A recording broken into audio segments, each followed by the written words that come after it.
അപേക്ഷ പാസ്സാകണമെങ്കിൽ കൈക്കൂലിക്കൊപ്പം കുപ്പിയും നിർബന്ധം. കൈക്കൂലി കേസിൽ എറണാകുളം ആർടിഒ ടി.എം. ജേഴ്സൺ പിടിയിലായപ്പോൾ കുപ്പിക്കണക്കാണ് നാട്ടുകാർ ശ്രദ്ധിച്ചത്. ഇന്നലെയും ഇന്നുമായി നടന്ന റെയ്ഡിൽ വിജിലൻസ് സംഘം ജേഴ്സന്റെ വീട്ടിൽ നിന്ന് പിടിച്ചെടുത്തത് ചെറുതും വലുതുമായ 74 കുപ്പികൾ. ലക്ഷക്കണക്കിന് രൂപ വില വരുന്ന കുപ്പികളും കൂട്ടത്തിലുണ്ട്. വിജിലൻസ് റെയ്ഡിന്റെ പേരിൽ ജേഴ്സൺ സഹപ്രവർത്തകരെ പറ്റിച്ചെന്നും വിവരമുണ്ട്. ജേഴ്സണെതിരെ വരവിൽ കവിഞ്ഞ സ്വത്ത് സമ്പാദനം അടക്കമുള്ള കാര്യങ്ങളും വിജിലൻസ് അന്വേഷിക്കും. 50 ലക്ഷം രൂപ ജേഴ്സന്റെയും കുടുംബത്തിന്റെയും അക്കൗണ്ടിലുണ്ടെന്ന് ഇന്നലെ കണ്ടെത്തി. ഇന്നത്തെ പരിശോധന കഴിഞ്ഞതോടെ ഇത് 84 ലക്ഷം രൂപയാണെന്ന് വ്യക്തമായി. സംസ്ഥാനത്തിന്റെ വിവിധ ഭാഗങ്ങളിൽ സ്വന്തമാക്കിയിട്ടുള്ള വസ്തുവകകളുടെ രേഖകൾ പരിശോധിക്കുകയാണെന്നും വിജിലൻസ് വൃത്തങ്ങൾ അറിയിച്ചു.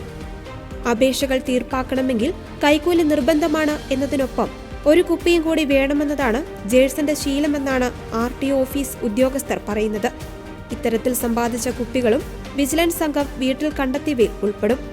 ജേഴ്സനെ കുടുക്കിയ ബുധനാഴ്ചത്തെ കൈക്കൂലി കേസിലും മദ്യക്കുപ്പി ഉൾപ്പെട്ടിരുന്നു. തുടർന്നായിരുന്നു ഏജന്റുമാരുടെ വരവ്. ആവശ്യപ്പെടുന്ന കാര്യങ്ങൾ കൊടുക്കാതെ പെർമിറ്റ് കിട്ടില്ലെന്ന് ഏജന്റുമാർ വ്യക്തമാക്കി.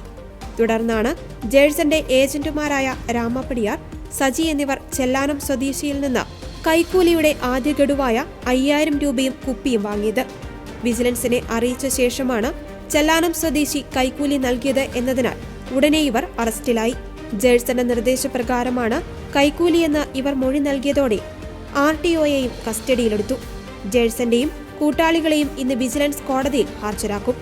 കൂടുതൽ പേരിലേക്ക് അന്വേഷണം വ്യാപിപ്പിക്കുമെന്നും വിജിലൻസ് വൃത്തങ്ങൾ വ്യക്തമാക്കി.